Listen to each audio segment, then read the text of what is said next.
Good evening students, welcome to Reddy's coaching classes. Today we are going to study geography 12th standard HSC, okay, and chapter number 1 population. This is lecture number 7. So we are continuing this topic now, this new topic. Actually the lesson is same but topic is little bit new. Obviously in the last lecture or previous lecture we studied about what to call that that particular diagram relating to various phases and the birth rate and death rate related to these various phases, and transition is happening or happened during those various phases, okay, in population growth. Now here we will continue with the same thing. Now stage 1 you can go. Obviously you don't have to read this, you can directly go here. Stage 1 that is high stationary stage. बराबर, पहला stage कौन सा है? High stationary stage. Now both birth rates and death rates are high during this phase. बराबर, अभी देखो पहला जो स्टेज होता है बराबर उसमें बर्थ रेट और वो जो बोलते हैं ना डेथ रेट ज़्यादा होते हैं. बर्थ रेट भी ज़्यादा होता है और डेथ रेट भी ज़्यादा होता है. बराबर, it is both of this rates are high. Okay, तो बर्थ रेट भी हाई होता है, डेथ रेट भी हाई होता है during this phase. So population growth is stable. So obviously population growth will be stable. बराबर, समझो डेथ बर्थ रेट है समझो 4% और डेथ रेट है 3.5 3.7, तो negligible population growth. So obviously there is a stability in population growth. जो भी population growth होता जो होगा और क्या होगा? नेग्लिजिबल होगा. जैसे एकदम सिंपल मैंने अभी बताया ना एग्जांपल कि समझो डेथ रेट बर्थ रेट है 4.5%. 4.5% ये बर्थ रेट है और डेथ रेट है 4.2% या 4.3%. बराबर, ऐसे हम लोगों ने एज्यूम किया तो उसमें पॉपुलेशन ग्रोथ कितना हो गया? बल्कि 0.2%. बराबर, तो ये नेग्लिजिबल ग्रोथ है, यानी वहां स्टेबल पॉपुलेशन है. क्या है? स्टेबल. वही इन्होंने दिया है, both birth rates and death rates are high during this phase, so population growth is stable. बराबर, population growth is stable, there is no instability. Okay, now birth rates are high because having lots of children is considered to be a good idea. अभी birth rate क्यों होता है ज़्यादा? बराबर, अभी देखो पहले के ज़माने में means after post independence era, even pre independence era also, but we are trading we have obviously we will observe the population growth from post independence era. क्योंकि ब्रिटिश एरा में ब्रिटिश जब हमारे ऊपर रूल कर रहे थे तब तो क्या पूरा अंधा कानूनी था. बराबर, लेकिन post independence era means after British rule was over and we gain independence in 1947 and we get total independence and we have own constitution in 1950 26 Jan 1950.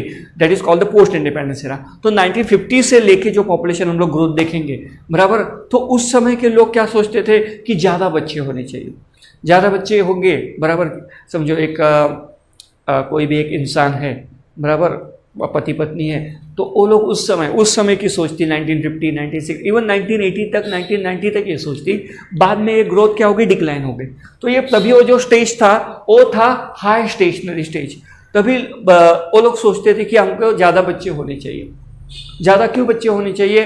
क्योंकि वो लोग काम करेंगे, बुढ़ापे में सहारा होगा. समझो एक घर में 8 10 बच्चे 12 बच्चे बराबर ऐसे होते थे एक घर में. बराबर, बर्थ रेट इतना हाई था कि एक घर में बराबर एक कपल को, यानी एक बोलेंगे ना एक हस्बैंड और वाइफ को कम से कम 8 10 या 12 बच्चे होते थे और हो सकते थे. बराबर, क्योंकि उस समय ऐसे उनकी सोच थी, लोगों की ऐसी सोच थी, समाज की सोच थी, लोगों की नहीं. It's not about a particular community, it is just what you call it thinking pattern of the whole society. ये सब समाज की ऐसी सोच थी और social custom, rites, ritual, tradition ये सब भी उसके पीछे कारण है और उसकी वजह से बर्थ रेट बहुत हाई था. बर्थ रेट क्या था? बहुत हाई था. बराबर, now having lots of children is a good idea. At this stage the financial position of the country is not very or not developed. हाँ, तभी हम लोग क्या था, फाइनेंशियल कंडीशन बहुत बुरी थी. बराबर, 1950 में जस्ट हमारा एक पूरी तरह से हमको इंडिपेंडेंस मिला था. एक्चुअली 1947 में मिला था, लेकिन मैं 1950 क्यों समझता हूँ? क्योंकि हमारा खुद का कॉन्स्टिट्यूशन था. बराबर, एक तरह से पूरा बोलते हैं ना, पूरा राज, पूरा जो रूल था वो एक हमारा था, इसलिए मैं 1950 को ही पकड़ के चल रहा हूँ. बराबर, सो 1950 में हम लोग की हालत क्या थी? 1960 1970 1980 1990 तक हम लोग गरीबी देश थे. 1991 में जब हमारे जो प्राइम मिनिस्टर थे पीवी नरसिम्हा राव, बराबर, उन्होंने इकोनॉमी को क्या कर दिया, ग्लोबलाइज कर दिया, बराबर, ग्लोबलाइजेशन, प्राइवेटाइजेशन, बराबर, लिबरलाइजेशन, ये सब पॉलिसी लाई और फिर हमारी इकोनॉमी पूरी दुनिया की इकोनॉमी से जुड़ गई और धीरे धीरे ग्रोथ डेवलपमेंट हो गई। उसके पहले हम लोग क्या था, सोशलिज्म था। जब इंदिरा गांधी तक तो सोशलिज्म था, जैसे ही राजीव गांधी आ गए वैसे थोड़ा थोड़ा कैपिटलिज्म आ गया। और जब पीवी नरसिम्हा राव आ गए, बराबर, उन्होंने क्या हुआ, obviously under the pressure globalisation का, उन्होंने कि खुद ने अकेले ने अपने ही मन से डिसीजन नहीं लिया था, बल्कि WTO ने, वर्ल्ड ट्रेड ऑर्गेनाइजेशन ने प्रस्ताव उनके सामने रखा था। तो 1950 से लेके 1980 तक ऐसे नहीं कहते कि हम लोग डेवलपमेंट कुछ भी नहीं हुआ था, लेकिन डेवलपमेंट बहुत लो था, पॉवर्टी रैम्पंट थी, वाइड स्प्रेड थी, यानी सब जगह बहुत सारे लोग गरीब थे, बिलो पॉवर्टी लाइन लोग भी बहुत ज़्यादा थे। सोशलिज्म का था, सोशलिज्म हमारे था ज़्यादा से ज़्यादा, obviously Pandit Jawaharlal Nehru and even Indira Gandhi, obviously Congress party at that time promoted socialism, not communism, not even capitalism, not even mixed economy। mixed economy तो हम लोग बाद में बोलेंगे, वो लोग ज़्यादा से ज़्यादा तो सोशलिज्म के ऊपर ही तभी ये थे। तो पॉवर्टी रैम्पंट थी, गरीबी थी, बहुत सारे लोग गरीबी रेखा के नीचे, यानी बोलते हैं ना कि बिलो पॉवर्टी लाइन बोलते हैं ना, जिसका राशन कार्ड केसरी कलर का होता है, बोलते हैं ना बिलो पॉवर्टी लाइन, वो लोग बहुत थे। तो ऐसे में वो लोग जो अलग अलग सामाजिक प्रथाएं थी, अंधश्रद्धाएं थी, लोगों का सोचने का जरिया अलग था, नज़रिया अलग था देखने का, ज़िंदगी को देखने का। वो लोग सोचते थे कि हमको बच्चे ज़्यादा हो गए तो हमको बुढ़ापे में सहारा होगा, 8-10 बच्चे घर में होंगे तो भले 5 भी कमा के लाएंगे, बुढ़ापे में हमको टेंशन नहीं रहेगा। ऐसे उस जमाने की सोच थी, इसीलिए बर्थ रेट क्या था, हाई था, बराबर। आप इंटरनेट पे भी देख सकते हो, बराबर, बर्थ रेट इंडिया का 1950 में, 1960 में, गूगल पे सर्च करो, आपको सब इंफॉर्मेशन मिल जाएगा। So at this stage the financial position of the country not developed. Now it is the dependent on agriculture और similar primary occupation. Actually at that time our economy was mostly dependent, even 70% of the population were dependent on agriculture, or you may call primary activities or primary sector, ancillary or ancillary activities related to agriculture।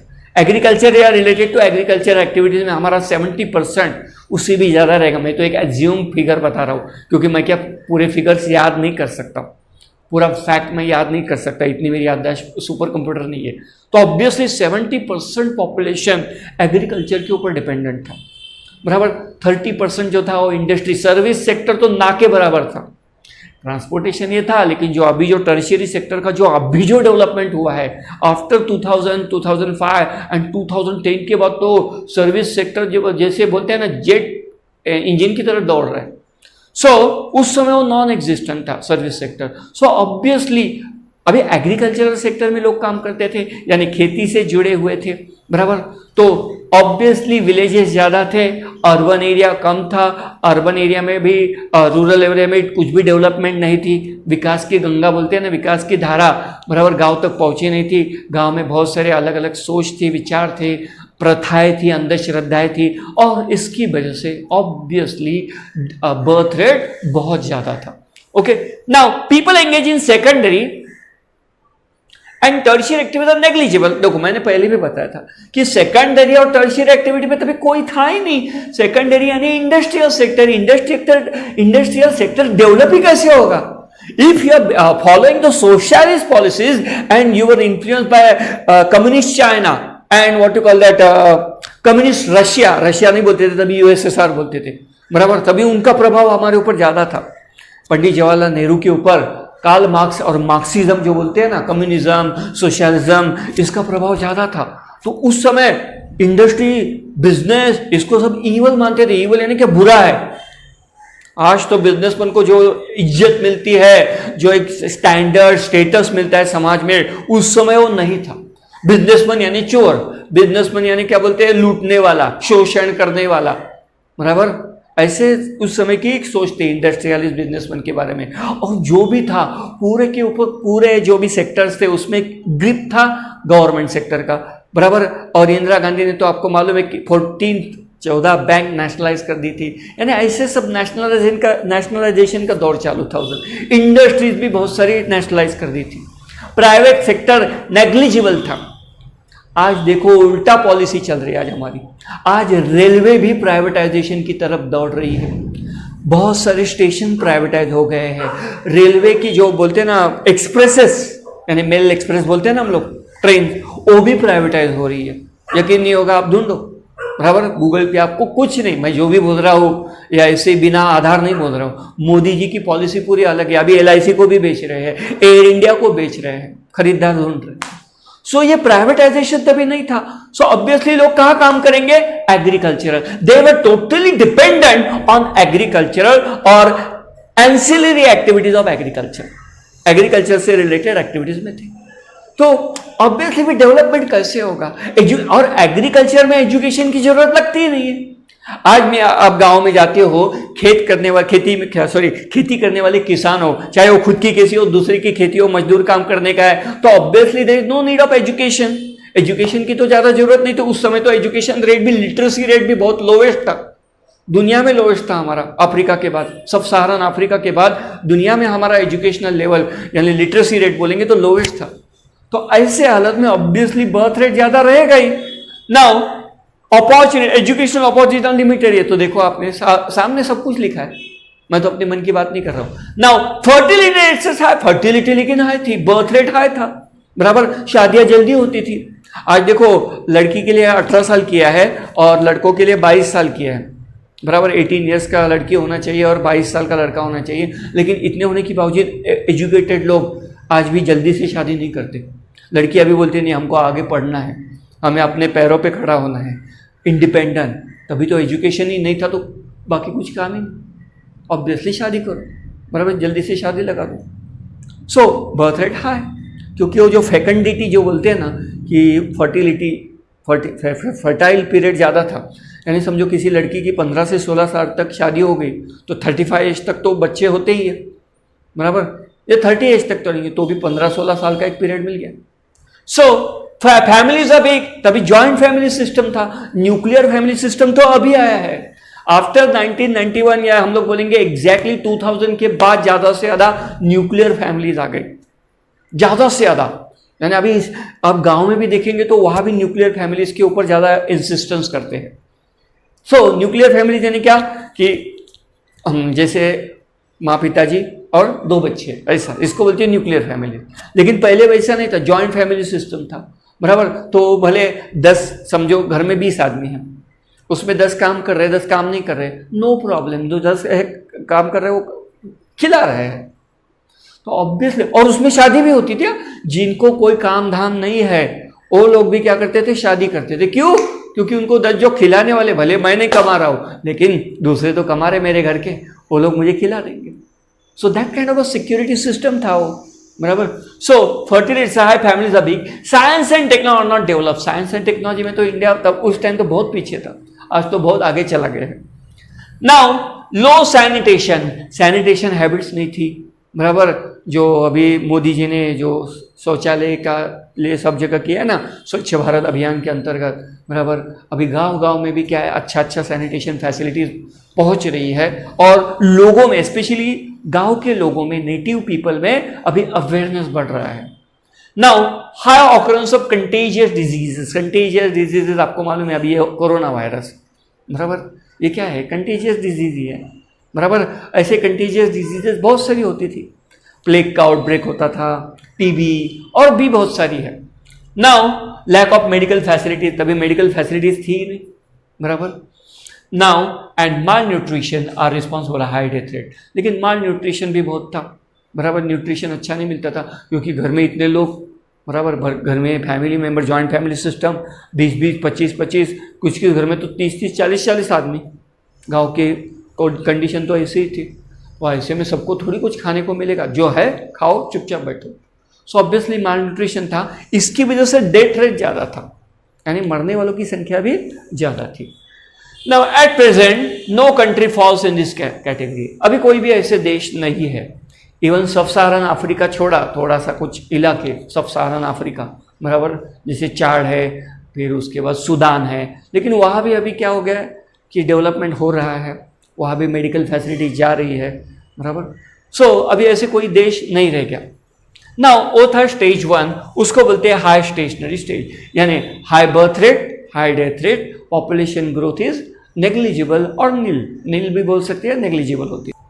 Stage number 2, early expanding stage. Early expedition stage number 2 है। Early expedition यानी क्या, जिसमें birth rate ज्यादा हो गया, death rate कम हो गया, और हम लोग उसके बारे में we will study in detail.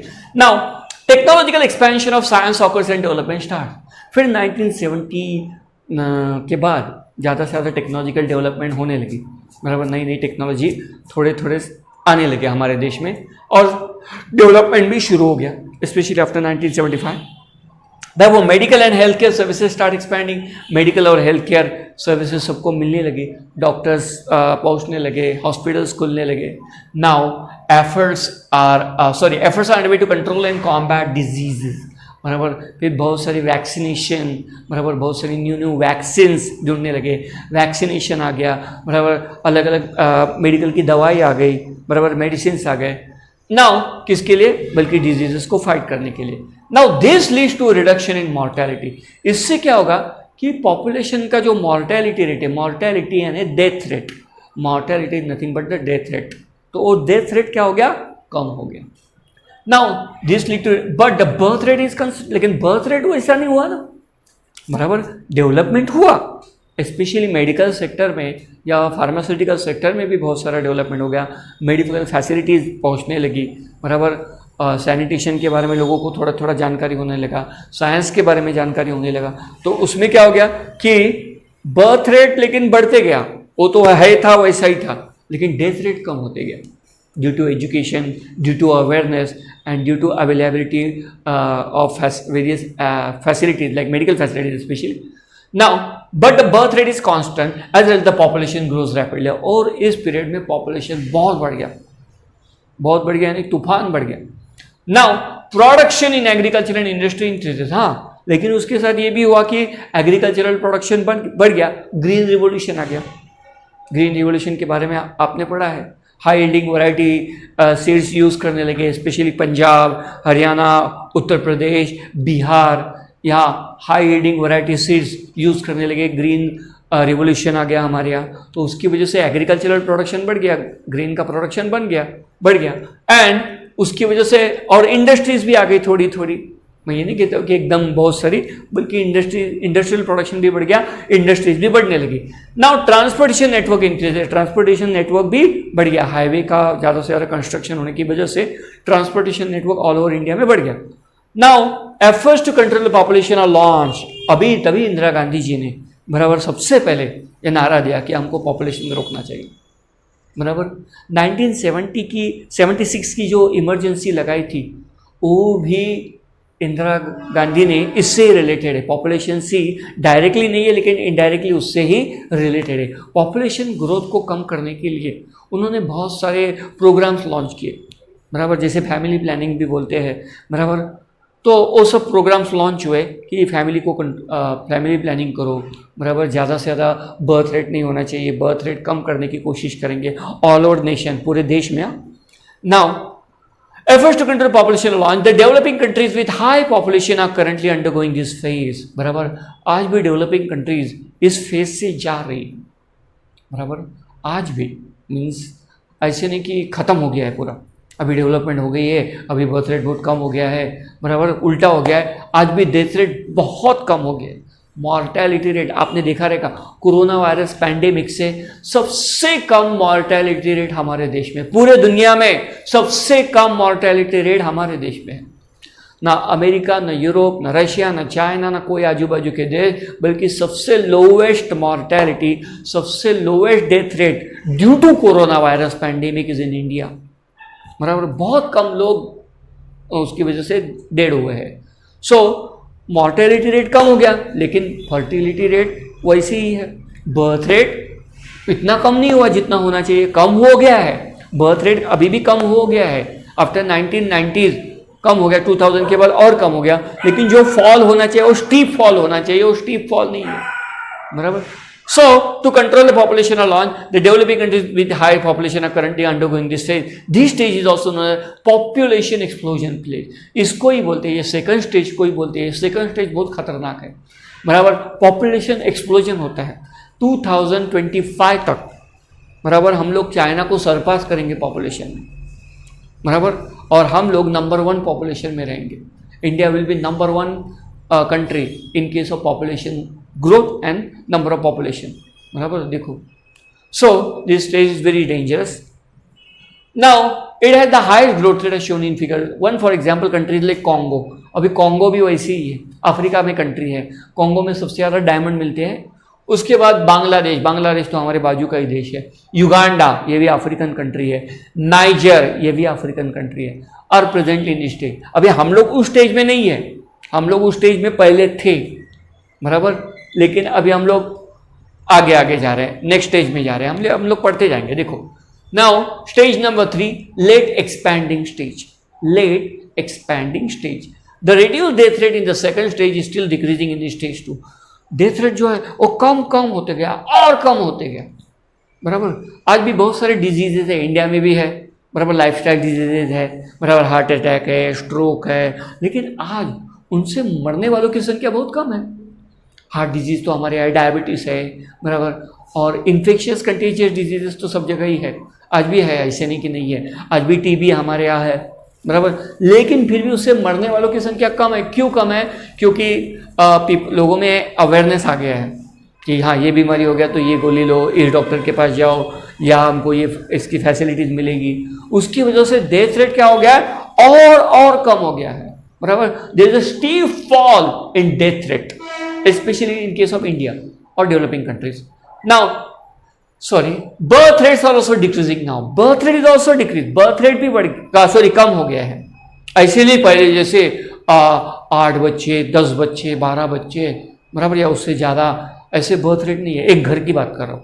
बल्कि आज भी हम लोग कहते हैं हम 2 हमारे 2 बराबर, लेकिन फिर भी तुम लोग कंपेयर करेंगे डेथ रेट और बर्थ रेट से, तो भी उसमें डिसिमिलैरिटी है. डेथ रेट बहुत ही ज़्यादा कम गिर गया है, बर्थ रेट गिर गया है, कम हो गया है, लेकिन उतना नहीं जितना होना चाहिए. So but the population is still growing because birth rates are higher than death rate. और इसकी वजह से पॉपुलेशन आज भी हमारे यहाँ बढ़ रहा है, स्पेशली इंडिया में. Now as the progress of the country is accelerating, the income of the people of the country is above the subsistence level. हाँ, कंट्री का प्रोग्रेस बहुत हुआ है बराबर. आज दुनिया में हमारी इकोनॉमी नंबर 4 पे है बराबर. G7 में हमको इंक्लूड करते थे, G7 में हमको इंक्लूड करने जा रहे थे बराबर. डोनाल्ड ट्रंप ने कहा है कि इंडिया को G7 में इंक्लूड करो. G7 यानी सबसे रिचेस्ट और पावरफुल देश में G7 है, उसमें हमारा नाम आ जाता था. लेकिन देखो, as the progress of the country is accelerating income of the people, लोगों का इनकम बढ़ गया है. सब्सिस्टेंस लेवल जो था, सब्सिस्टेंस लेवल यानी क्या, सिर्फ खाने का, survival, that is nothing but the survival. तो सर्वाइवल अभी नहीं रह गया. अभी लोग चाहते कि नहीं हम लोग तरक्की करें, और वैसे इनकम में हो रहा है, फर्क गिर रहा है. Now their standard of living is elevated. Standard of living high हो गया है आजकल के लोगों में. नाउ पॉवर्टी इज डिक्रीजिंग, गरीबी हट गई है बराबर.